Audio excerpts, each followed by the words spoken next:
കൊല്ലം സുധിയുടെ മകൻ കിച്ചു സുധി തന്റെ യൂട്യൂബ് ചാനലിലൂടെ പങ്കുവച്ച വീഡിയോ വലിയ ജനശ്രദ്ധ നേടിയിരുന്നു. ബാല്യം മുതൽ തനിക്ക് കടന്നു പോകേണ്ടി വന്ന പ്രയാസകരമായ ചുറ്റുപാടുകളെക്കുറിച്ചാണ് കിച്ചു സുധി പറഞ്ഞതും. ഒരു ഘട്ടത്തിൽ അച്ഛൻ മാത്രമാണ് തന്നോട് സംസാരിച്ചിരുന്നതെന്നും പറയുന്ന കിച്ചു അച്ഛന്റെ മരണശേഷം നേരിട്ട പ്രതിസന്ധികളെക്കുറിച്ചും പറയുന്നുമുണ്ട്.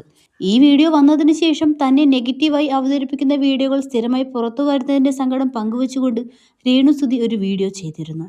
ഈ വീഡിയോ വന്നതിന് ശേഷം തന്നെ നെഗറ്റീവായി അവതരിപ്പിക്കുന്ന വീഡിയോകൾ സ്ഥിരമായി പുറത്തു വരുന്നതിന്റെ സങ്കടം പങ്കുവച്ചുകൊണ്ട് രേണുസുധി ഒരു വീഡിയോ ചെയ്തിരുന്നു. എന്നാൽ അതിൽ കിച്ചുവിന്റെ പ്രതികരണത്തെക്കുറിച്ച് സൂചിപ്പിച്ചിരുന്നില്ല. ഇപ്പോഴിതാ അതേക്കുറിച്ച് സൂചിപ്പിച്ചുകൊണ്ട് ഒരു വീഡിയോ പുറത്തിറക്കിയിരിക്കുകയാണ് രേണുസുധി. ഇതുവരെ പറയാത്ത കാര്യങ്ങൾ തനിക്കുണ്ടെന്നും അത് പറയിപ്പിക്കരുതെന്നും രേണുസുധി പറയുന്നു. രേണുസുധിയുടെ വാക്കുകൾ എങ്ങനെയായിരുന്നു? ഒരുപാട് പേർ എന്നെ വിളിച്ചു, എൻ്റെ വീഡിയോ കണ്ടിട്ട് ഓക്കെ ആണോ എന്ന് ചോദിച്ചു. ഞാൻ ഇപ്പോഴും ദുബായിൽ തന്നെയാണ്. ഞാൻ ഓക്കെയാണ്. ഈ പ്രശ്നങ്ങൾക്കെല്ലാം മൂലകാരണം എന്താണെന്ന് ഞാൻ ചിന്തിച്ചു. അപ്പോഴാണ് ഞാൻ ഫേസ്ബുക്കിൽ ഒരു പോസ്റ്റ് കണ്ടത്. നിരവധി പേരെ തകർക്കുന്ന ഒരു സ്ത്രീ, പ്രത്യേകിച്ച് എന്നെ ടാർഗറ്റ് ചെയ്യുന്ന ഒരു സ്ത്രീ. നിങ്ങളിൽ പലരും കണ്ടു കാണും. അത് കണ്ടപ്പോൾ എനിക്ക് ഏകദേശമൊക്കെ മനസ്സിലായി. എനിക്ക് ആരോട് പിണക്കമോ പരിഭവമോ ഒന്നുമില്ല. ഞാൻ എല്ലാം ഒന്നും പറഞ്ഞിട്ടുമില്ല. ഞാൻ പറയാൻ തുടങ്ങിക്കഴിഞ്ഞാൽ അത് ഇവിടെയെങ്ങും തീരില്ല. അറിയുന്നവർക്ക് അതറിയാം. ഞാൻ ഒരുപാട് അനുഭവിച്ചിട്ട് തന്നെയാണ് ഇവിടെ എത്തി നിൽക്കുന്നതും.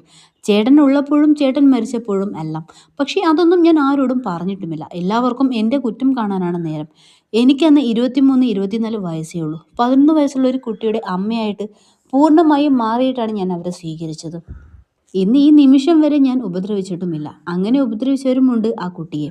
ആ കഥകൾ ഞാൻ കേട്ടിട്ടുമുണ്ട്, ചേട്ടൻ്റെ വായിൽ നിന്ന് തന്നെ.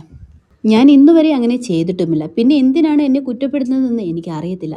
FBയിൽ ആ പോസ്റ്റ് കണ്ടപ്പോൾ എനിക്ക് മനസ്സിലായി ആരാണ് എവിടെയാണ് പ്രശ്നം ഉണ്ടാക്കിയത് എന്ന്. മിനിയാന്ന് വരെയും പതിവ് പോലെ കോണ്ടാക്ട് ചെയ്യുകയും ആവശ്യമുള്ളത് കൊടുക്കുകയും ഒക്കെ ചെയ്ത ഒരു അമ്മയാണ് ഞാൻ. പിന്നെ എന്താണ് ഇവിടെ സംഭവിച്ചതെന്ന് എനിക്കറിയില്ല. മൊത്തത്തിൽ ആശയക്കുഴപ്പത്തിലാണ് ഞാൻ. എനിക്ക് ഒരുപാട് കാര്യങ്ങൾ പറയാനുണ്ട്. എൻ്റെ ലൈഫ് സ്റ്റോറി പറഞ്ഞു കഴിഞ്ഞാൽ എവിടെയെങ്ങും തീരില്ല. എന്നെക്കൊണ്ട് അതൊന്നും പറയിപ്പിക്കരുത് പ്ലീസ്.